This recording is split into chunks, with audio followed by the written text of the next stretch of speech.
പരിശുദ്ധ പരമദിവ്യകാരുണ്യത്തിന് എന്നേരവും ആരാധനയും സ്തുതിയും പുകഴ്ചയും ഉണ്ടായിരിക്കട്ടെ. പരിശുദ്ധ പരമദിവ്യകാരുണ്യത്തിന് എന്നേരവും ആരാധനയും സ്തുതിയും പുകഴ്ചയും ഉണ്ടായിരിക്കട്ടെ.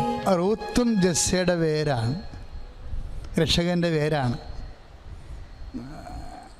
റൂത്ത്. പക്ഷേ നമ്മൾ ചിന്തിക്കണം, റൂത്ത് ഒരു മോവാബുകാരത്തിയാണ്. കർത്താവിൻ്റെ തിരഞ്ഞെടുക്കപ്പെട്ട സമൂഹത്തിലുള്ള ആളല്ലേ, വിജാതി സ്ത്രീയാണ്. പക്ഷേ വിജാതി സ്ത്രീ ആയാലും അവളുടെ ഉള്ളിലെ മനോഭാവമാണ് രക്ഷാകരമെന്ന് പറയണത്. ഇപ്പം എന്നെ കേൾക്കുന്ന മക്കൾ ചിലപ്പോൾ അക്രൈസ്തവരുണ്ടാകാം. ക്രൈസ്തവവും അക്രൈസ്തവവും ബേസിക്കായിട്ട് എന്താണ്? ആറ്റിറ്റ്യൂഡാണ്, മനോഭാവമാണ്. ഒരു വിഷയത്തെ നീ എങ്ങനെ കാണുന്നോ, സുവിശേഷ വിഹിതമായിട്ട് കണ്ടാൽ നീ automatically ഇപ്സോ facto you are A Christian. നീ ക്രിസ്ത്യനാണ്. എൻ്റെ പേര് വല്ലതൊക്കെ ആയിരിക്കും, പക്ഷെ അതൊന്നും പ്രശ്നമല്ല. വിശ്വാസം എന്ന് പറയുന്നത് ഒരു മനോഭാവമാണ്. റൂത്ത് എന്നാ പറയണമെന്ന് അറിഞ്ഞാവോ? റൂത്ത് എന്നാ പറയണത്? ഞാൻ അമ്മയെ വിട്ട് ഒരിടത്തും പോണില്ല. ഈ വയസ്സാം കാലത്ത് എൻ്റെ അമ്മയെ വിട്ട്, അമ്മയമ്മേണേ, ഈ വയസ്സാം കാലത്ത് ഞാൻ അമ്മയെ വിട്ട് ഒരിടത്തും പോണില്ല. എന്നിട്ട് പിന്നെ ഇവൾ വേറൊരു വാക്ക് പറയും, അത് ഒരു 100 മാർക്ക് വീഴുന്നൊരു വാക്കാണ്. അവൾ പറയും, അമ്മയുടെ നാട് എൻ്റെ നാട്. നമ്മളൊരു 1:17 കാണുന്ന വചനങ്ങളാണ്. റൂത്ത് 1:17, അമ്മയുടെ നാട് എൻ്റെ നാട്. പിന്നെ ഒരു വാക്ക് പറയും, അമ്മ മരിച്ചടക്കുന്നിടത്ത് ഞാനും അടക്കപ്പെടും. അയ്യോ, ബ്യൂട്ടിഫുൾ. മരണം വരെ ഞാൻ അമ്മയെ പിരിയത്തില്ല, മരിച്ചാലും ഞാൻ പിരിയത്തില്ലെന്ന് പറയത്തില്ല. അതാണ് റൂത്ത് പറയണത്. മരണം വരെ ഞാൻ പിരിയത്തില്ല, അമ്മ മരിച്ചാലും ഞാൻ പിരിയത്തില്ല. ഈ നമ്മൾ 8-ാം അധ്യായത്തിൽ നടപടി, സോങ് ഓഫ് ദി സോങ്സ് ഇല്ലേ, സോങ് ഓഫ് ദി സോങ്സ് എന്താണ്? ഉത്തമഗീതം. അതിൻ്റെ 8-ാം അധ്യായത്തിൽ വചനമുണ്ട്, സ്നേഹം മരണം പോലെ അങ്ങ് ശക്തമാണ്. അത് ജസ്സയുടെ മകൻ ദാവീദിൻ്റെ മകൻ സോളമൻ എത്രയോ വർഷം, 400, ഈ റൂത്ത് എന്ന് പറയുന്ന മോവാബിയ സ്ത്രീ ഇത് പറയുന്ന മുമ്പ് പറഞ്ഞ ശേഷം 400 വർഷം കഴിഞ്ഞാൽ പറ്റിയാണ് ഈ സോളമൻ ഈ കവിത എഴുതണത്. എന്താണ്? സ്നേഹം മരണത്തെപ്പോലെ ശക്തമാണെന്ന്. നമുക്ക് ആ വചനം നോക്കാം. ശ്രുതികട്ടെ. ഹല്ലേലൂയ, യേശുവേ സ്തോത്രം. ഹല്ലേലൂയ, യേശുവേ ആരാധന, ആരാധന, ആരാധന. Hallelujah, hallelujah, hallelujah, hallelujah. യേശുവേ നന്ദി. Hallelujah, hallelujah, hallelujah. ആരാധന, ആരാധന. യേശുവേ ആരാധന, ആരാധന, ആരാധന. യേശുവേ ആരാധന, ആരാധന, ആരാധന. സ്നേഹമേ, സ്നേഹമേ ആരാധന, ആരാധന, ആരാധന. സ്നേഹമേ ആരാധന. Hallelujah, hallelujah, hallelujah. Praise the Lord. Praise the Lord. 8:6 ഉത്തമഗീത. നിന്റെ ഹൃദയത്തിൽ മുദ്രയായും നിന്റെ കരത്തിൽ അടയാളമായും എന്നെ പതിക്കുക. പ്രേമം മരണത്തെപ്പോലെ ശക്തമാണ്. Praise the Lord. ഹല്ലേലൂയ. ഇതാണ് റൂത്ത് ചെയ്തിരിക്കുന്നത്. ഇത് സോളമനത് എഴുതുന്നതിന് 400-300 വർഷം മുമ്പാണ് റൂത്ത് പറഞ്ഞത്, സ്നേഹം മരണത്തെക്കാളും ശക്തമാണെന്ന്. അതാണ് നിൻ്റെ ഹൃദയത്തിൽ മുദ്രയായും നിൻ്റെ കരത്തിൽ അടയാളമായും എന്നെ പതിക്കുക. ഈ റൂത്തിൻ്റെ അമ്മായിയമ്മയും തമ്മിലുള്ള ബന്ധത്തിനെക്കുറിച്ച് റൂത്ത് പറയണത്, അമ്മ മരിച്ചടക്കുന്നിടത്ത് ഞാനും അടക്കപ്പെടും. ദാറ്റ് മീൻസ് സ്നേഹം മരണത്തെക്കാളും ശക്തമാണ്. നിൻ്റെ ഹൃദയത്തിൽ മുദ്രയായും വിരലടയാളമായും എന്നെ പതിക്കുക, ഞാനും എന്നും നിൻ്റെ കൂടെയെന്ന്. ഇത് ഒരു അമ്മയും മകളും അല്ല, അമ്മായിയമ്മയും മരുമകളും തമ്മിലുള്ള ഒരു സ്നേഹത്തിൻ്റെ തലമാണ്. ഒരു പക്ഷേ ബൈബിളിലെ ഏറ്റവും ശക്തമായ സ്നേഹത്തെക്കുറിച്ചിരിക്കുന്ന ഒരു ഭാഗമാണിത്. ഞാൻ ഇങ്ങനെ പറയണം, ഇതാണ് ജെസ്സയുടെ വേരെന്ന് പറയണത്. ദൈവവേദന നമുക്ക് ചിന്തിക്കാനും കൊടുക്കാനും വാങ്ങിക്കാനും പറ്റുന്ന ഒരു സ്നേഹത്തിൻ്റെ നിലവാരത്തിൻ്റെ അപ്പുറത്ത് നീ സ്നേഹം കാണിക്കുമ്പോൾ രക്ഷയുടെ അനുഭവത്തിലേക്കാണ് നീ ക്രിസ്തുവാണ് നിന്നിൽ ജീവിക്കണത്. ശരിക്കും ഇതിലൂടെയാണ് റൂത്തിൻ്റെയൊക്കെ ഇത്തരം മനോഭാവങ്ങളിലൂടെയാണ് ജെസ്സയുടെ വേര് തളർത്ത് നമുക്ക് ക്രിസ്തുവിനെ ലോകത്തിന് കിട്ടിയത്. ക്രിസ്തു നിന്നിൽ ജീവിക്കാനും ക്രിസ്തുവിനെ ലോകത്തിന് കൊടുക്കാനും ഇതാണ് ഇതിൻ്റെ ഒരു മാർഗം. പ്രാർത്ഥിക്കുക, കർത്താവായ ദൈവമേ, കെട്ടുപോയ വേരുകളെ സ്നേഹത്തിന്റെ കെട്ടുപോയ വേരുകളെ ഈ വചനം കേൾക്കുമ്പോൾ തളർത്തു വരുവാനും ഈശോയെ എന്നെ അഭിഷേകം ചെയ്യണം. ശ്രദ്ധിക്കട്ടെ. ഹല്ലേലൂയ.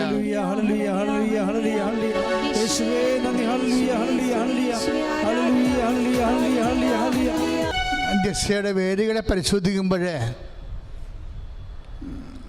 അതിലൊന്ന് റൂത്തിൻ്റെ വിശ്വാസമാണ്. റൂത്ത് എന്താ പറയണത്? ഞാനെന്താ അമ്മയുടെ കൂടെ വരാൻ കാരണമെന്നറിയാവോ? അമ്മയോടുള്ള സ്നേഹം മാത്രമല്ല, അമ്മയുടെ ദൈവത്തോടുമുള്ള സ്നേഹമാണ്. അമ്മയുടെ ദൈവം എൻ്റെയും ദൈവം. ബ്യൂട്ടിഫുൾ. അമ്മയുടെ കൂടെ ഞാൻ വരാൻ എന്താ കാരണമെന്നറിയാവോ? അമ്മയോടുള്ള, അതാണ് റൂത്ത് 1:17. അമ്മയോടുള്ള സ്നേഹം മാത്രമല്ല, അമ്മയുടെ ദൈവത്തോടു കൂടിയുള്ള സ്നേഹമാണ്. അമ്മയുടെ ദൈവം എൻ്റെയും ദൈവം. ദൈവത്തിലെ ദൈവവിശ്വാസത്തിന് ഓപ്ഷൻ വരുമ്പോഴാണ് രക്ഷ ക്രിസ്തു അനുഭവം മങ്ങിപ്പോണത്.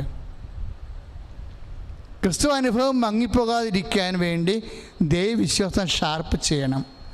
റൂത്ത് പറഞ്ഞ കൂട്ടത്തിൽ എന്താ പറഞ്ഞത്?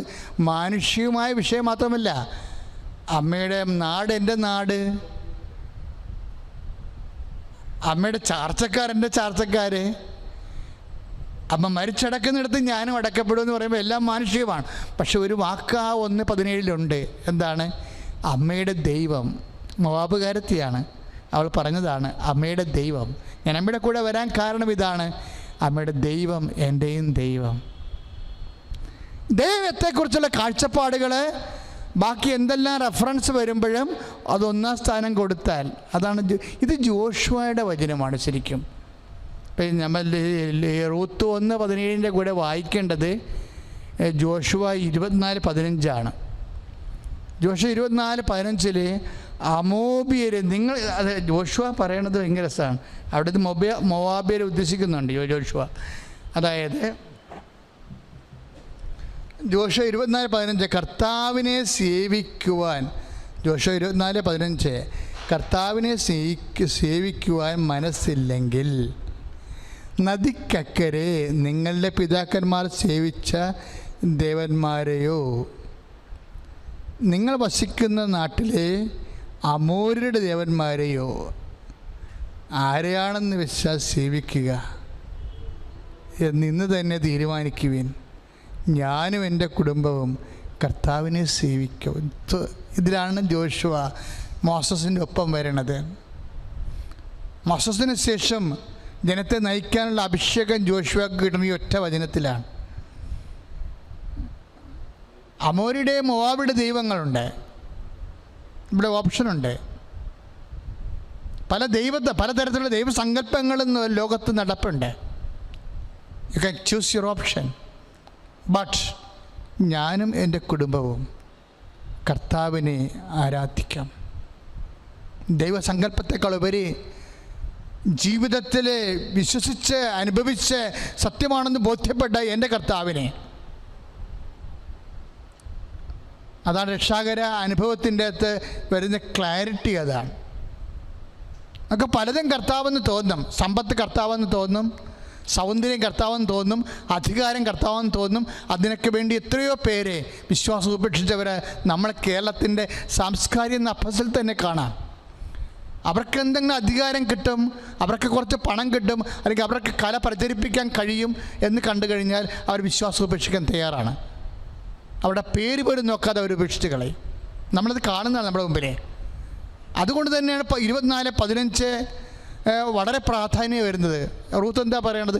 അമ്മയുടെ ദൈവം എൻ്റെയും ദൈവം. അതല്ലേ ജോഷുവ പറഞ്ഞത്? നിങ്ങൾക്ക് അമ്മയുടെ ദൈവത്തെ ആരാധിക്കാം, ദാറ്റ് ഇസ് യുവർ ഓപ്ഷൻ.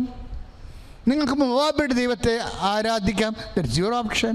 പക്ഷെ ഞാനും എൻ്റെ കുടുംബവും പട്ടിണി കിടന്ന് ചത്താലും കുഴപ്പമില്ല, എല്ലാവർക്കും കൊറോണ വന്നാലും കുഴപ്പമില്ല, റേഷനറി കാർഡ് നമുക്ക് റേഷനറി കിട്ടില്ലെങ്കിലും കുഴപ്പമില്ല, ഞാനും എൻ്റെ കുടുംബവും. എന്തെല്ലാം വിഷമങ്ങൾ വരുമ്പോഴാണല്ലോ വിശ്വാസത്തിൽ നമുക്ക് വൈബ്രേഷൻ ഉണ്ടാകണത്.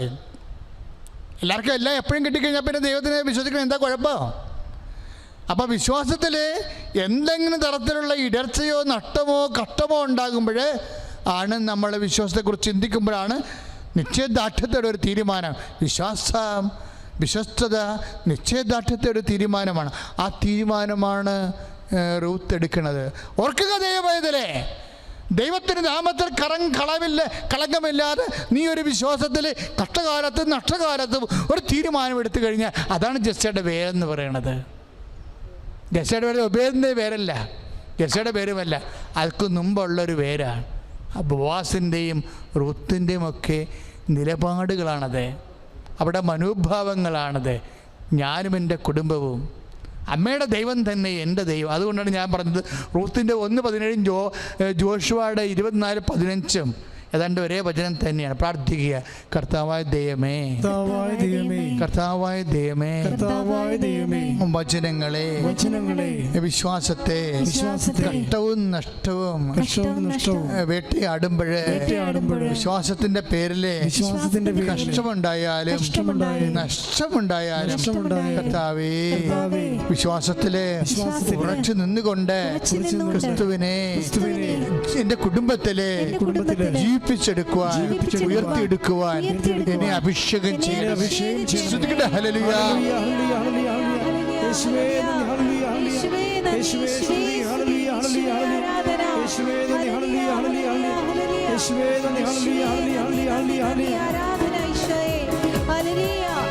ആദ്യമേ തന്നെ ഈ അൾത്താരയിൽ വീണ്ടും നിന്ന് സാക്ഷ്യം പറയാൻ അനുഗ്രഹം തന്ന പൊന്നു തമ്പുരാനോടും പരിശുദ്ധ അമ്മ മാതാവിനോടും നന്ദി അറിയിക്കുന്നു.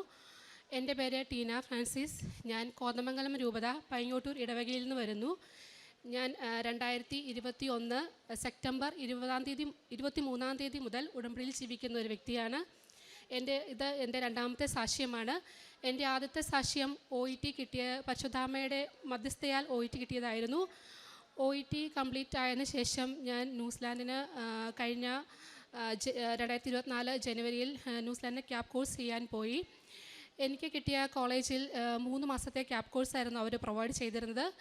3 മാസത്തെ ക്യാബ് കോഴ്സ് കംപ്ലീറ്റ് ആയതിനു ശേഷം ഞങ്ങളുടെ ക്യാബിൻ്റെ റിപ്പോർട്ട് നഴ്സിംഗ് കൗൺസിലിൽ കൊടുത്ത ടൈമിൽ 3 വീക്സ് കൊണ്ട് കിട്ടിക്കൊണ്ട രജിസ്ട്രേഷൻ പെട്ടെന്ന് അവർ 8 വീക്സിലേക്ക് മാറ്റുകയും എൻ്റെ ഫ്രണ്ട്സിനെല്ലാം ഒരു 6 വീക്സ് കൊണ്ട് രജിസ്ട്രേഷൻ കിട്ടിയപ്പോൾ എനിക്ക് രജിസ്ട്രേഷൻ കിട്ടാതിരിക്കുകയും ചെയ്യുന്ന ഒരു സിറ്റുവേഷൻ ഉണ്ടായി. ആ ടൈമിൽ ക്യാബ് ചെയ്തതിന് ശേഷം നമ്മൾ ഫ്രീ ആയിട്ട് ഇരിക്കുന്നൊരു സമയമായതുകൊണ്ട് കണ്ടിന്യൂസ് ആയിട്ട് കൃപാസനത്തിലെ ഉടമ്പടി ധ്യാനവും പ്രാർത്ഥനകളും സാക്ഷ്യവും ഞാൻ കേട്ടുകൊണ്ടേയിരുന്നു. ആ ടൈമിൽ എല്ലാവരുടെയും സാക്ഷ്യത്തിൽ മാതാവിൻ്റെ ഒരു സുഗന്ധാഭിഷേകവും മുല്ലപ്പൂവിൻ്റെ അഭിഷേകവും മാതാവിൻ്റെ കാണാൻ പറ്റുന്നു, അങ്ങനെയെല്ലാം സാക്ഷ്യങ്ങൾ കേട്ടുകൊണ്ടിരുന്നപ്പോൾ ഞാൻ അമ്മ മാതാവിനോട് പറഞ്ഞു, മാതാവേ, ഞാൻ 2023 മുതൽ അമ്മയുടെ കൈ പിടിച്ച് നടക്കുന്നൊരു വ്യക്തിയാണ്, എനിക്ക് ഇതുവരെ ഒരു സുഗന്ധാഭിഷേകം കിട്ടിയില്ലല്ലോ അമ്മേ എന്ന് പറഞ്ഞു പ്രാർത്ഥിക്കുമായിരുന്നു. എനിക്കൊരു അനുഗ്രഹം കിട്ടണേ അങ്ങനെ എന്ന് ഞാൻ ആത്മാർത്ഥമായി പ്രാർത്ഥിച്ചുകൊണ്ടേയിരുന്നു.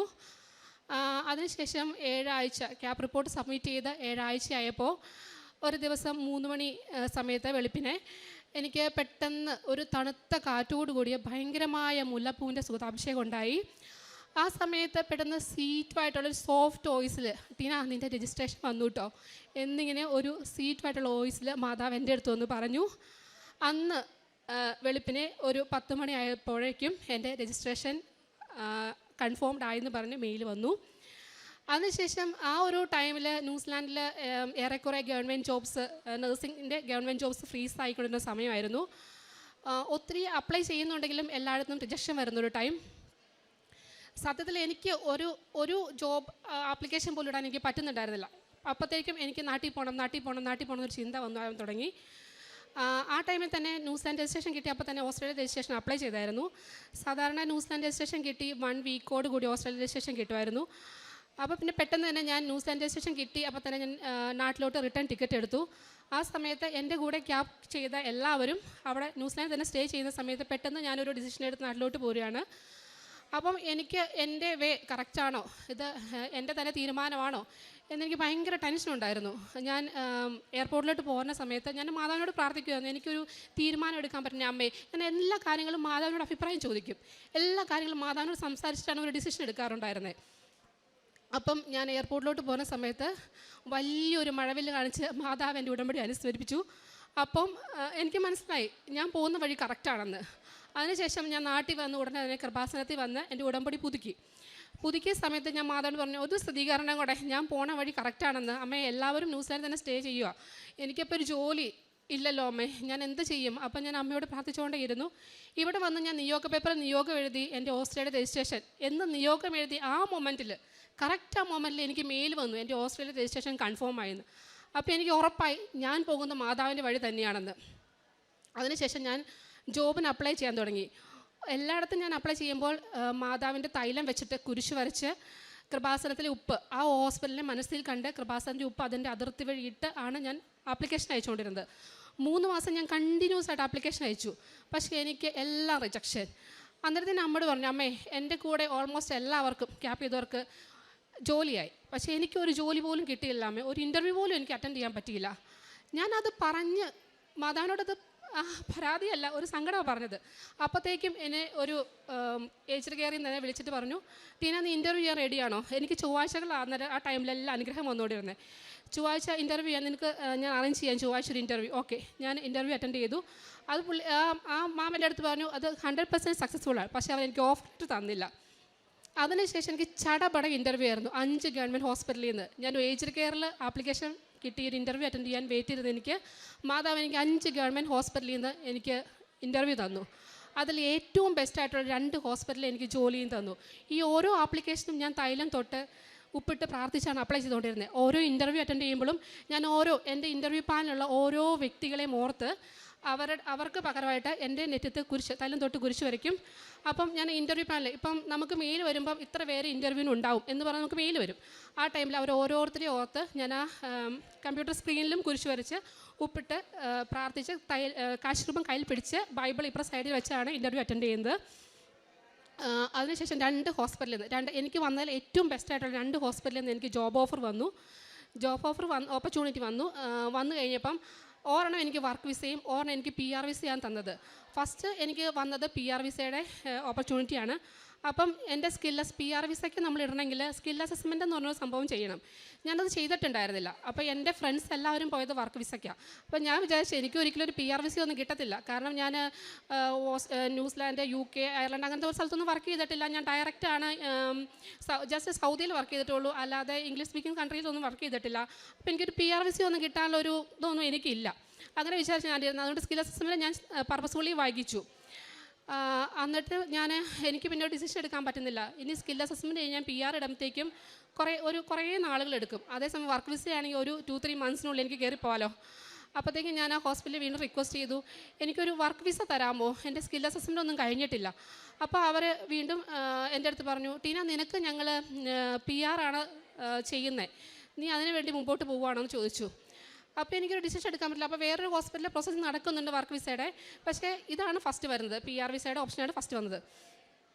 എന്നിട്ട് ഞാൻ മാതാവിനോട് അഭിപ്രായം ചോദിക്കുകയാണ്, എൻ്റെ അമ്മയെ ഞാൻ എന്ത് ചെയ്യും, ഞാൻ എന്ത് ഡിസിഷൻ എടുക്കും? അന്നും അതേപോലെ ആ ഒരു ഡിസിഷനും തീരുമാനമായിട്ട് അമ്മ വന്നത് ഒരു 3 മണി സമയത്ത് വെളുപ്പിനെ ടീന, നിന്നെ ആ HR-ൽ PR വിസ സ്പോൺസർ ചെയ്ത ഹോസ്പിറ്റലിൻ്റെ HR-ൽ നിന്ന് നിൻ്റെ കാര്യം ഡിസ്കസ് ചെയ്യുന്നുണ്ട്, നീ അതിന് റിപ്ലൈ കൊടുക്കുക, അല്ലെങ്കിൽ അവർ നിൻ്റെ ഫയൽ ക്യാൻസൽ ചെയ്യും. ആ ഒരു അമ്മ എനിക്ക് ഇൻഫർമേഷൻ തന്ന അപ്പം തന്നെ ഞാൻ മെയിലിട്ടു, ഞാൻ റെഡിയാണ്. അങ്ങനെ ഞാൻ സ്കിൽ അസസ്മെൻറ്റ് സ്റ്റാർട്ട് ചെയ്തു. അത് പക്ഷേ കുറച്ച് സ്ലോയിലുള്ള പ്രോസസ്സാണ്. അപ്പോഴത്തേക്കും കുറച്ച് സ്ലോ ആയി എൻ്റെ പ്രോസസ്സിങ് എല്ലാം. അപ്പം ഞാൻ ഉടമ്പടി ധ്യാനം എടുത്താന്ന് പോലെ 2021 സെപ്റ്റംബർ മുതൽ മുടക്കാറില്ല, കണ്ടിന്യൂസ് ഞാൻ കൂടാറുണ്ട്, അത് ഷെയർ ചെയ്യാറുണ്ട്.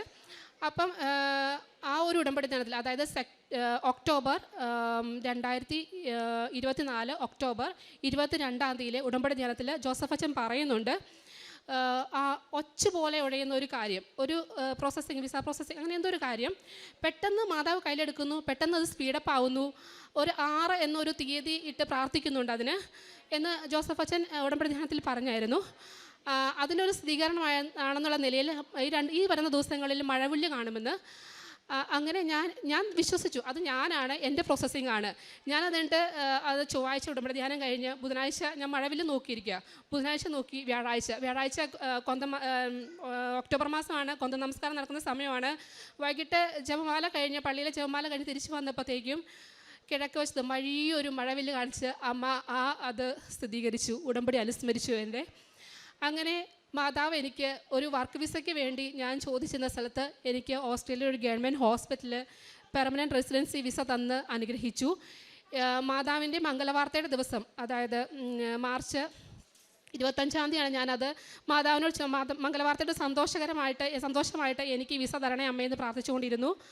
മാർച്ച് 27 അമ്മ എനിക്ക് വിസ തന്ന് അനുഗ്രഹിച്ചു. ഈ ഒരു വിസയുടെ കാര്യം ഞാൻ പണ്ട് OET എഴുതുന്ന സമയത്തും കൃപാസനത്തിൽ ഉടമ്പടി എടുത്തിട്ടുണ്ടായിരുന്നു. മാതാവിൻ്റെ കൃപയാല അനുഗ്രഹത്താലാണ് എനിക്ക് OET കിട്ടിയത്. ആ സമയത്ത് ഞാൻ അമ്മയോട് പ്രാർത്ഥിക്കുമായിരുന്നു, അമ്മേ ഞാൻ ന്യൂസിലാൻഡാണ് പോകാൻ പ്ലാൻ ചെയ്യുന്നത്, അമ്മേ അപ്പം ഇനിയൊരു എക്സാം എഴുതാതെ എനിക്ക് ന്യൂസിലാൻഡിൻ്റെ PR തരണേന്ന് ഞാൻ പ്രാർത്ഥിക്കുമായിരുന്നു. അതെൻ്റെ ആദ്യത്തെ ഉടമ്പടിയിൽ ഒരു നിയോഗമായിരുന്നു. പക്ഷേ ഞാൻ ന്യൂസിലാൻഡിൽ പോയി ജോലി കിട്ടിയില്ല. അപ്പം ഞാൻ ആ നിയോഗമൊക്കെ ഞാൻ തന്നെ മറന്നുപോയി. പക്ഷെ അമ്മ അത് ഓർത്ത് വെച്ച് എനിക്ക് ഓസ്ട്രേലിയയുടെ PR തന്ന് അനുഗ്രഹിച്ചു. എൻ്റെ ഫ്രണ്ട്സിന്, എൻ്റെ കൂടെ ക്യാപ്പ് ചെയ്ത ആർക്കും തന്നെ ഈ ഒരു സാലറിയിൽ ഓസ്ട്രേലിയയുടെ PR കിട്ടി, ഗവൺമെൻറ് ഹോസ്പിറ്റലിൽ ജോലി കിട്ടിയില്ല. പക്ഷെ അമ്മ എന്നെ ഒത്തിരി അനുഗ്രഹിച്ചു, ഒത്തിരി ഏറ്റവും ബെസ്റ്റായി തന്ന് എന്നെ അനുഗ്രഹിച്ചു. ഇതാണ് എൻ്റെ ഒന്നാമത്തെ സാക്ഷ്യം. എൻ്റെ രണ്ടാമത്തെ സാക്ഷ്യം എന്ന് പറയുന്നത്, ഞാൻ ന്യൂസിലാൻഡിൽ പോകുന്നതിന് മുമ്പ് എൻ്റെ ബാക്കിൽ തേങ്ങ ഇടിച്ചിട്ട് ഒരു നാരങ്ങ വലിപ്പമുള്ളൊരു മുഴയുണ്ടായിരുന്നു. അപ്പം എനിക്ക് ആ തേങ്ങ ഇടിച്ചതിന് ശേഷം എനിക്ക് ഭയങ്കര ഒരു 15 മിനിറ്റ് എനിക്ക് കണ്ടിന്യൂസ് നിൽക്കാൻ പറ്റില്ല. അപ്പോഴത്തേക്കും എനിക്ക് ഇരിക്കണം അല്ലെങ്കിൽ കിടക്കണം, ആ ഒരു അവസ്ഥയിലായിരുന്നു. ഒരു ന്യൂസിലാൻഡിൽ പോകാൻ ഒരു 1 മന്ത് ഉണ്ടായിരുന്നതുകൊണ്ട് എനിക്കൊരു കറക്റ്റ് ട്രീറ്റ്മെൻറ്റ് എടുക്കാനൊന്നും എനിക്ക് പറ്റിയില്ല. ഞാൻ സ്ഥിരമായിട്ട് മാതാവിൻ്റെ തൈലം തേച്ച് പുറത്ത് മമ്മീനെ കൊണ്ടും ഹസ്ബൻഡിനെ കൊണ്ടും മസാജ് ചെയ്യിക്കുമായിരുന്നു. അങ്ങനെ ചെയ്തിട്ട് ഞാൻ എൻ്റെ 2024 വർഷം മാതാവിൻ്റെ അടുത്ത് വന്ന് തുടങ്ങുള്ളൂ എന്ന് വിചാരിച്ച് 2024 ജനുവരി 1 വെളുപ്പിന് ഞാനും എൻ്റെ ഹസ്ബൻഡിനോട് കൂടി കൃപാസനത്തിൽ വന്നു. അന്ന് വന്നിട്ട് ഞാൻ മാതാവിന്, അമ്മേ എനിക്ക് ഈ നടുവേദന വെച്ച് ഒന്നിനും പറ്റത്തില്ല, ഞാൻ 9 ന്യൂസിലാൻഡിൽ പോവുക, അപ്പം എനിക്കൊന്നും അതുകൊണ്ട് പറ്റില്ല അമ്മ, എനിക്ക് ആരും സഹായിക്കാനില്ല, അമ്മ മാത്രമേ ഉള്ളൂ എന്ന് പറഞ്ഞിട്ട് ഞാൻ ഇവിടുന്ന് പോയി. ആ നിമിഷം മുതൽ ഇന്ന് 1 വർഷവും 4 മാസവും ആകാൻ പോവുകയാണ്. ഇതുവരെ എനിക്ക് ആ നടുവേദനയില്ല, ആ ബാക്കിലെ നാരങ്ങ വലിപ്പമുള്ള മുഴയില്ല. എനിക്ക് 1 മണിക്കൂർ കണ്ടിന്യൂസ് മുട്ടുവിൽ നിൽക്കാനും ഒരു പ്രശ്നവും ഇല്ല. അമ്മ മാതാവ് ആ മുഴയും നടുവേദനയും നിന്ന് എടുത്തു മാറ്റി ആ നിമിഷം. മൂന്നാമത്തെ സാക്ഷി എന്ന് പറയുന്നത് എൻ്റെ കുടുംബ വിശുദ്ധീകരണമായിരുന്നു. ഞങ്ങൾ എല്ലാ ഞായറാഴ്ചയും പള്ളിയിൽ പോകും, സന്ധ്യാപ്രാർത്ഥന ചൊല്ലും. അതിൽ കഴിഞ്ഞ ഒരു ആത്മീയത ഞങ്ങളുടെ കുടുംബത്തിൽ ഉണ്ടായിരുന്നില്ല. ഞാൻ ഒരു ഈശോയിലേക്ക് വളരുവാൻ വേണ്ടി നിയോഗം വെച്ച് പ്രാർത്ഥിച്ചിരുന്നു. അതിൻ്റെ ഭാഗമായി പടിപടിയായി ഈശോയ്ക്ക് ഫസ്റ്റ് പ്രയോറിറ്റി കൊടുത്തുള്ള കുടുംബമാണ് ഞങ്ങളുടേതിപ്പം. ഞാൻ ന്യൂസിലാൻഡിൽ പോയിട്ട് തിരിച്ചു വന്ന സമയത്ത് ഞാൻ കാണുന്നത് എൻ്റെ ഹസ്ബൻഡ് 3 മണിക്കും 4 മണിക്കും മുട്ടുമേ നിന്ന് കൈ വിരിച്ച് പിടിച്ച് കണ്ടിന്യൂസ് ഫുൾ ജപമാല 4 ജപമാല ചൊല്ലുന്നതാണ്. അത് ഞങ്ങളുടെ കുടുംബത്തിൽ ഇപ്പോൾ ഫസ്റ്റ് പ്രയോറിറ്റി ഈശോയാണ്. ഈശോയിൽ കഴിഞ്ഞുള്ള കാര്യമേ ഞങ്ങളുടെ വീട്ടിലും കുടുംബത്തിലും ഉള്ളൂ. അതാണ് എൻ്റെ ആത്മീയ ജീവിതത്തിലുണ്ടായ വളർച്ച. ഈശോയുടെ സ്നേഹം അതിൻ്റെ പരമാർത്ഥത്തിൽ അനുഭവിക്കാൻ എനിക്ക് മാതാവിൻ്റെ ഉടമ്പടിയോടെ സാധിച്ചു. അതാണ് എൻ്റെ ജീവിതത്തിലെ ഏറ്റവും വലിയ നേട്ടവും. പിന്നെ എൻ്റെ പ്രേക്ഷിത പ്രവർത്തനം എന്ന് പറയുന്നത് കൃപാസനത്തിലെ കൃപാസനം പത്രം ഞാൻ ഉടമ്പടി പോയതിന് ശേഷം എല്ലാ വീടുകളിലും പോയി, അടുത്തുള്ള വീടുകളെല്ലാം പോയി കൊടുക്കും. അവർ കളിയാക്കുകയൊക്കെ ചെയ്യും, അല്ല ഞാനൊന്നും മൈൻഡ് ചെയ്യാറില്ല, അമ്മയ്ക്ക് വേണ്ടിയിട്ടല്ലേ. ഞാൻ എല്ലാ വീട്ടിലും കൊണ്ടുപോയി കൊടുക്കും. അതേപോലെ വീടിനടുത്തുള്ള കിടപ്പ് രോഗികൾ, പാവപ്പെട്ട കിടപ്പ് രോഗികളെ ചെന്ന് കണ്ട് അവർക്ക് എന്നെക്കൊണ്ട് ചെയ്യാൻ പറ്റുന്ന കാര്യങ്ങൾ, ഒരു നേഴ്സ് നില എനിക്ക് ചെറിയ കാര്യങ്ങളൊക്കെ ചെയ്ത് കൊടുക്കാൻ പറ്റൂ, ആ ഒരു രീതിയിൽ അവരെ ഞാൻ സഹായിക്കാറുണ്ടായിരുന്നു. പിന്നെ വഴിയിലിരിക്കുന്ന ഇടയ്ക്കൊക്കെ വഴിയിലിരിക്കുന്ന പാവപ്പെട്ട മനുഷ്യർക്ക് ഫുഡ് ഉണ്ടാക്കി കൊടുക്കും. പിന്നെ പാവങ്ങളായിട്ട് കഷ്ടപ്പെടുന്നവർക്ക് എന്നെക്കൊണ്ട് പറ്റുന്ന രീതിയിൽ ഞാൻ സഹായങ്ങൾ ചെയ്യാറുണ്ടായിരുന്നു. പിന്നെ എൻ്റെ ഈ സെയിം പ്രോസസ്സിലൂടെ, അതായത് ന്യൂസിലാൻഡ് രജിസ്ട്രേഷൻ കഴിഞ്ഞ് ഓസ്ട്രേലിയക്ക് ജോബിന് വേണ്ടി വെയിറ്റ് ചെയ്യുന്ന എല്ലാവർക്കും ഞാൻ ഏതൊക്കെ പ്രോസസ്സിലൂടെ പോയോ, എനിക്ക് ഏതൊക്കെ ചെയ്തപ്പോഴാണ് പോസിറ്റീവ് റിപ്ലൈ കിട്ടിയത്, എനിക്ക് ഏതൊക്കെ ഹോസ്പിറ്റലുകാരാണ് പോസിറ്റീവ് റിപ്ലൈ തന്നത്, അവരെ എല്ലാം നമ്പർ കൊടുത്തു. ഞാൻ എന്തൊക്കെ ചെയ്തപ്പോഴാണ് ഒരു CV ശരിയാക്കുന്നത്, അങ്ങനെ കാര്യങ്ങളെല്ലാം പറഞ്ഞു കൊടുത്ത് അവരെയൊക്കെ ഹെൽപ്പ് ചെയ്യാറുണ്ടായിരുന്നു. ഇതൊക്കെയാണ് എൻ്റെ പ്രേക്ഷിത പ്രവർത്തനങ്ങൾ. എനിക്ക് ഇത്രയേറെ നന്മകൾ തന്ന എൻ്റെ പരിശുദ്ധ അമ്മയ്ക്കും ഈശോയ്ക്കും കോടാനുകോടി നന്ദി അർപ്പിച്ചുകൊണ്ട് എൻ്റെ സാക്ഷ്യം ഇവിടെ അവസാനിപ്പിക്കുന്നു. എൻ്റെ പേര് മനു എന്നാണ്. ഞാൻ പിറവത്തിനടുത്ത് ഏഴക്കർനാട് എന്ന് പറഞ്ഞ സ്ഥലത്തു നിന്ന് വരുന്നു. ഞാൻ ആദ്യമായി ഇവിടെ ഉടമ്പടി എടുത്തത് 11/8/2023 ഞാൻ പുറത്തേക്ക് പോകാനുള്ള ഒരു ആവശ്യത്തിൻ്റെ ഇത് വേണ്ടിയിട്ടാണ് ഇവിടെ വന്ന് ഉടമ്പടി ആദ്യമായി എടുക്കുന്നത്. അതിൻ്റെ സാക്ഷി ഞാൻ ഒരു തവണ ഇവിടെ പറഞ്ഞതാണ്. പിന്നീട് ഞാൻ പോയത് വിസിറ്റ് വിസയിലായിരുന്നു. അവിടെ ചെന്ന് ജോലി കിട്ടാൻ വേണ്ടി കുറേയേറെ ബുദ്ധിമുട്ട് അനുഭവപ്പെട്ടു. അതിനുശേഷം അവിടെ ചെന്ന് ഒരു സുഹൃത്ത് വഴി ഒരാളെ പരിചയപ്പെടുകയും അയാളുടെ കെയർ ഓഫിൽ വഴി അവിടെ പേപ്പർ സബ്മിറ്റ് ചെയ്യുകയും ചെയ്തു. എൻ്റെ പേപ്പർ അവിടെ സ്വീകരിച്ച് ഒരാഴ്ചയ്ക്കുള്ളിൽ അവിടുത്തെ നിയമം മാറി. വിസിറ്റ് വിസയിൽ ചെന്ന് അവിടെ വർക്ക് വിസയിലേക്ക് മാറുവാൻ അവിടുത്തെ നിയമം അനുവദിക്കുന്നുണ്ടായിരുന്നില്ല. പക്ഷേ അമ്മ മാതാവിൻ്റെ പ്രത്യേക അനുഗ്രഹം മൂലം എനിക്കത് സാധിച്ചു കിട്ടി. പിന്നീട് അവിടെ ഡ്രൈവിംഗ് ലൈസൻസിന് വേണ്ടി കൊടുത്തു. അത് ഭയങ്കര ബുദ്ധിമുട്ടായിരുന്നു പഠിച്ചെടുക്കുവാനും ക്ലാസ് അറ്റൻഡ് ചെയ്യാനൊക്കെ ആയിട്ട്. പക്ഷേ അമ്മയുടെ ഒറ്റ പ്രാർത്ഥനയുടെ ശക്തിയാൽ മാത്രം എനിക്കത് ആദ്യത്തെ തവണ തന്നെ തിയറി ടെസ്റ്റും ഡ്രൈവിംഗ് ടെസ്റ്റും പാസ്സായി എനിക്ക് ലൈസൻസ് നേടുവാൻ സാധിച്ചു. അതിനുശേഷം അവിടെ ചെന്ന് ഒരു അസുഖം വരികയും ഡോക്ടറെ കാണുവാനുള്ള ബുദ്ധിമുട്ട് കാരണം അപ്പോയിൻമെൻറ്റ് കിട്ടിയില്ല. അങ്ങനെ പ്രാർത്ഥനയുടെ ശക്തിയിലും ഉടമ്പടി വസ്തുക്കളായ ഉപ്പും തൈലവും ഉപയോഗിച്ച് പ്രാർത്ഥിച്ചത് വഴി അസുഖം മാറി കിട്ടുകയും ചെയ്തു. പിന്നീട് കുറേ അനുഭവങ്ങളുള്ളത് എൻ്റെ വൈഫിനാണ്. അത് അവൾ തന്നെ സാക്ഷ്യപ്പെടുത്തും. എൻ്റെ പേര് രാഹി. ഞാൻ 4.5 വർഷമായിട്ട് മാൾട്ടയിൽ ജോലി ചെയ്യുകയാണ് കെയറായിട്ട്. അവിടെ നേഴ്സാണെങ്കിൽ OET പാസ്സാവണം. ഉടമ്പടി എടുക്കുന്നതിന് മുമ്പ് ഞാൻ ഓൺലൈൻ ഉടമ്പടിയാണ് എടുത്തത് 2023 തന്നെ. ഞാൻ 5 പ്രാവശ്യം OET എഴുതി. എൻ്റെ കഴിവും കൊണ്ട് 5 പ്രാവശ്യം ശ്രമിച്ചിട്ട് എനിക്ക് കിട്ടിയില്ല. എപ്പോഴും ഒരു മൊഡ്യൂൾ 10 മാർക്കിന് വെച്ച് പൊയ്ക്കൊണ്ടിരുന്നു. അത് കഴിഞ്ഞ് ഞാൻ ഓൺലൈൻ ഉടമ്പടി എടുത്ത് ഒരു പ്രാവശ്യം എഴുതി നോക്കി. അന്നേരം ഉടമ്പടി എടുത്തു രാവിലെ വൈകുന്നേരം പ്രാർത്ഥിക്കും എന്നല്ലാണ്ട് നല്ലതുപോലെ ഒന്നും ചെയ്തില്ല. അത് കഴിഞ്ഞ് ഹസ്ബൻഡ് ഇവിടെ ഉടമ്പടി എടുത്തപ്പോൾ എനിക്ക് IELTS-ന് വേണ്ടിയിട്ടായിരുന്നു വെച്ചത്. അതുകൊണ്ട് തന്നെ ഞാൻ പിന്നെ OET എഴുതാതെ IELTS എഴുതി. അന്നേരവും ഞാൻ നന്നായിട്ടൊന്നും പ്രാർത്ഥിച്ചില്ല. പക്ഷേ അവസാന പ്രാവശ്യം എഴുതിയപ്പം ഞാൻ എൻ്റെ കഴിവിൽ വിശ്വസിക്കാതെ നന്നായിട്ട് പ്രാർത്ഥിച്ചു. ഇവിടെ ഡിസംബർ 7-ാം തീയതി ആയിരുന്നു എനിക്ക് ഡേറ്റ് കിട്ടിയത്. അപ്പോൾ ഇവിടുത്തെ പ്രത്യക്ഷീകരണത്തിൻ്റെ ഒരു പ്രാർത്ഥന ഉണ്ടായിരുന്നു. അതിൻ്റെ കൂടെ പ്രാർത്ഥിക്കുകയും പഠിക്കുന്നേക്കാൾ ഉപരിയായി എന്നും ഞാൻ മുഴുവൻ ജപമാല ചൊല്ലി നന്നായിട്ട് ബൈബിൾ വായിച്ചു. 2 ദിവസത്തിന് പകരം 5 ദിവസവും നന്നായിട്ട് ഉപവാസം എടുത്തു. എന്നിട്ട് ഞാൻ പോയി പരീക്ഷ എഴുതി. എനിക്ക് മാതാവ് ഡിസംബർ 7-ാം തീയതി തന്നെ പ്രത്യക്ഷീകരണത്തിൻ്റെ സാക്ഷിയാക്കി മാറ്റി. പിന്നെ ഞാൻ കൗൺസിൽ അപ്ലൈ ചെയ്ത് 7 ദിവസം കഴിഞ്ഞപ്പോൾ തന്നെ എനിക്ക് ഡേറ്റ് കിട്ടുകയും 9-ാമത്തെ ദിവസം സാറ്റർഡേ സൺഡേ കൂട്ടാതെ 7-ാമത്തെ ദിവസം എനിക്ക് മാതാവ് രജിസ്ട്രേഷൻ തന്ന് ഞാനിപ്പോൾ മാൾട്ടയിൽ രജിസ്റ്റേർഡ് നേഴ്സാണ്. കയറിയിട്ടില്ല. ചെന്ന് ഞാൻ നേഴ്സായിട്ട് കയറും. ഞാൻ ശരിക്കും പറഞ്ഞാൽ 2016 മുതൽ OETക്ക് വേണ്ടി നടക്കുന്നതാണ്. ഉടമ്പടി എടുത്തതിന് ശേഷമാണ് ഞാൻ എൻ്റെ ജീവിതത്തിൽ വിജയം എന്താണെന്ന് അറിഞ്ഞു തുടങ്ങിയത്. അതുവരെ ഞാൻ എൻ്റെ കഴിവിൽ മാത്രമാണ് വിശ്വസിച്ചത്. അമ്മ മാതാവിൻ്റെ അനുഗ്രഹം ഒന്നുകൊണ്ട് മാത്രമാണ് എനിക്ക് എൻ്റെ ജീവിതത്തിൽ ഇപ്പോൾ വിജയം വരിക്കാൻ സാധിച്ചത്. അതുപോലെ തന്നെ ഇൻ്റർവ്യൂവിൻ്റെ സമയത്ത് എനിക്ക് മുന്നും കൊടുത്തവർക്കും അതിന് ശേഷം കൊടുത്തവർക്കും ഇതുവരെ ഡേറ്റ് കിട്ടിയിട്ടില്ല. അത് അമ്മയുടെ സമയത്തിൻ്റെ മേലുള്ള അധികാരം കൊണ്ട് തന്നെയാണെന്ന് ഞാൻ പൂർണ്ണമായിട്ട് വിശ്വസിക്കുന്നു. അതുപോലെ തന്നെ ഡിസംബറിൽ എനിക്കൊരു പനി വന്നു. ടെമ്പറേച്ചർ പുറത്തേക്ക് വന്നില്ല. അതുകൊണ്ട് തന്നെ അത്ര കാര്യമാക്കി എടുത്തില്ല. അവസാനം ജനുവരി 3-ാം തീയതി ആയപ്പം ഒട്ടും വയ്യാണ്ടായി. ത്രോട്ടൊക്കെ ഭയങ്കരമായിട്ട് എൻലാർജ് ആയപ്പം പോയി ടെസ്റ്റ് ചെയ്തപ്പം എൻ്റെ എല്ലാ പ്രൊഫൈൽസും ഹൈ ആയിരുന്നു. ലിവർ, കൊളസ്ട്രോൾ, ഷുഗർ എല്ലാം. അവിടെ ഒരു അപ്പോയിൻമെൻറ്റ് കിട്ടുക എന്ന് പറഞ്ഞാൽ ഭയങ്കര പാടാണ്. അതുകൊണ്ട് തന്നെ ഞങ്ങൾ അപ്പോയിൻമെൻ്റ് എടുത്ത് സത്യം പറഞ്ഞ് എനിക്ക് ഈ 19-ാം തീയതിയാണ് വന്നേക്കുന്നത്. ഞാൻ ഉടമ്പടി വസ്തുക്കൾ ഉപയോഗിച്ച് നന്നായി പ്രാർത്ഥിച്ചു. തൈലവും പുരട്ടി എൻ്റെ തൊണ്ടയിൽ പ്രാർത്ഥിച്ചു. അതിനുശേഷമാണ് എനിക്കൊരു വെള്ളമെങ്കിലും കുടിക്കാൻ പറ്റിയത്. ഉപ്പ് എന്നും രാവിലെയും വൈകുന്നേരം കഴിക്കുമായിരുന്നു. അങ്ങനെ എൻ്റെ എല്ലാ പ്രൊഫൈലും നോർമലായി. ഇപ്പം എനിക്ക് തൈറോയിഡും ഷുഗറും കൊളസ്ട്രോളും ഒന്നുമില്ല, എല്ലാം നോർമലാണ്. ഞാൻ എക്സാമിന് പോയപ്പം എൻ്റെ ഹസ്ബൻഡിൻ്റെ കാശുരൂപവും തൈലം എല്ലാം ആയിട്ടാണ് പോയത്. തൈലം ഞാൻ കട്ടറിൽ ഒഴിച്ച് ഓരോ മൊഡ്യൂളിൻ്റെ പേപ്പർ സബ്മിറ്റ് ചെയ്യുന്നതിന് മുമ്പ് വിശ്വാസ പ്രമാണം ചൊല്ലി പ്രാർത്ഥിച്ചായിരുന്നു. അതുപോലെ തന്നെ റീഡിങ് ഞാൻ ഒരു പ്രാവശ്യം പോലും ചെയ്ത് നോക്കിയിട്ടില്ല. ഓരോ ആൻസർ എഴുതിയപ്പോഴും ഞാൻ പ്രത്യക്ഷീകരണത്തിൻ്റെ സാക്ഷിയാക്കണമെന്ന് പ്രാർത്ഥിച്ചെഴുതി. അങ്ങനെ ഞാൻ ജയിച്ചു. എൻ്റെ മാതാവിന് 1000 നന്ദി.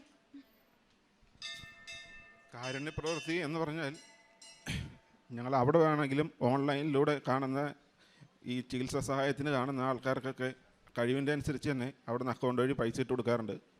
പിന്നെ നാട്ടിൽ ഒരു കുട്ടിയുടെ പഠനം മുടങ്ങിപ്പോയായിരുന്നു. അച്ഛനെ സുഖമില്ലാണ്ട് വന്നപ്പോൾ ഒരു നേഴ്സിംഗ് സ്റ്റുഡൻറ്റ് 3rd ഇയർ വെച്ച് എൻ്റെ പഠനം ആദ്യമേ തന്നെ നിന്നു. അതിങ്ങനെ ഒരു സുഹൃത്ത് പറഞ്ഞറിഞ്ഞു. ഞാനും എൻ്റെ ഭാര്യയും കൂടി ആ കൊച്ചിൻ്റെ പഠനത്തിനുള്ള ബാക്കിയുള്ള എമൗണ്ട് മൊത്തം അക്കൗണ്ട് വഴി അയച്ചു കൊടുക്കുകയും അവരുടെ കുടുംബത്തിൽ ചെന്ന് കണ്ടപ്പോൾ അവിടെ കുറേയേറെ ബുദ്ധിമുട്ടുകളുണ്ടായിരുന്നു. അവരുടെ പെരയൊക്കെ ആകെ മോശമായി കിടക്കുകയായിരുന്നു. അത് മൊത്തം ഞങ്ങളെ കണ്ടാവുന്ന കാര്യമല്ലായിരുന്നു. പക്ഷേ എന്നിലൂടെ അത് മാതാവിൻ്റെ ഒരു അനുഗ്രഹം കണ്ട് പലരോടും പറയാനും അതുവഴി പല സുഹൃത്തുക്കൾ വഴി എനിക്ക് സഹായം തരികയും അത് അവർക്ക് എത്തിച്ചു കൊടുക്കുവാനും അവരുടെ കുടുംബം നല്ല രീതിയിലാക്കുവാനും എനിക്ക് ഒരു അനുഗ്രഹം കിട്ടി. പിന്നെ പ്രേക്ഷിത പ്രവർത്തനം എന്ന് പറഞ്ഞാൽ ഞങ്ങൾ ഇവിടുന്ന് ഞാൻ പോയപ്പോഴാണേലും പത്രം, കാശുരൂപവും കൊന്തയും എല്ലാം മേടിച്ചുകൊണ്ട് പോയി. അത് അവിടെ ചെന്ന് പലരോടും എനിക്ക് കിട്ടിയ കാര്യങ്ങൾ, അനുഭവങ്ങളെല്ലാം പറഞ്ഞ് കൊടുക്കുവാനും, പിന്നീടാണേലും എൻ്റെ പെങ്ങൾ ഇവിടെ വന്ന് ഉടമ്പടി എടുത്തപ്പോൾ പലതവണയായിട്ട് അവളിവിടെ വരുന്ന സമയത്തെല്ലാം ഉടമ്പടിത്തെ പത്രവും കാശുരൂപവും എല്ലാം മേടിച്ചുകൊണ്ട് വരുവാനും പല ആളുകൾ വഴി അത് അവിടെ എത്തിച്ച് അവിടെ ഓരോരുത്തർക്കും കൊടുക്കുവാനും എല്ലാ കാര്യങ്ങളും പറഞ്ഞ് പല ആളുകളെ കൊണ്ട് ഇവിടെ വരുന്ന ഉടമ്പടി എടുപ്പിക്കുവാനും എനിക്ക് കഴിഞ്ഞിട്ടുണ്ട്. അത്രയൊക്കെയാണ് ഞങ്ങളെ കണ്ട് പറ്റിയിട്ടുള്ളത്. അമ്മ മാതാവിനും തിരുകുമാരനും ഞങ്ങൾക്ക് കിട്ടിയ എല്ലാ അനുഗ്രഹങ്ങൾക്കും കൃപകൾക്കും എപ്പോഴും നന്ദിയുള്ളവരെ സ്മരിക്കുന്നു.